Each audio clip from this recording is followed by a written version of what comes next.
ബന്ദികളെ കൈമാറിയാൽ ഗസയിൽ നിന്നുള്ള സൈനിക പിന്മാറ്റം ഉടനെ ഉണ്ടാകുമെന്ന് അമേരിക്കൻ പ്രസിഡന്റ് ഡൊണാൾഡ് ട്രംപ്. ഇതാദ്യമായിട്ടാണ് ഗസയിലെ സൈനിക പിന്മാറ്റവുമായിട്ട് ബന്ധപ്പെട്ട ഒരു ഔദ്യോഗിക നിലപാട് അമേരിക്കയുടെ പ്രസിഡന്റ് ഭാഗത്തുനിന്നുണ്ടാകുന്നത്.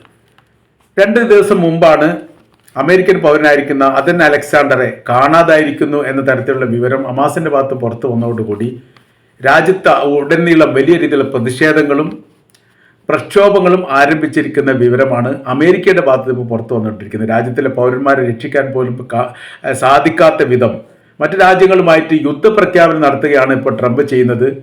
അതിനപ്പുറമായ രീതിയിൽ രാജ്യത്തെ പൗരന്മാരെ അവരിൽ നിന്ന് മോചിപ്പിക്കാൻ ആവശ്യമായിരിക്കുന്ന സംവിധാനം ഉണ്ടാക്കുകയാണ് വേണ്ടത്. ഇപ്പോൾ അദ്ദേഹം മരണപ്പെട്ടിരിക്കുന്നു എന്ന തരത്തിലുള്ള റിപ്പോർട്ടാണ് പുറത്തു വരുന്നത്. അതിൻ്റെ ഉത്തരവാദി ഇസ്രായേലും അമേരിക്കയുമാണ് എന്ന തരത്തിലാണ് പ്രതിഷേധക്കാർ മുദ്രാവാക്യം വിളിക്കുന്നത്.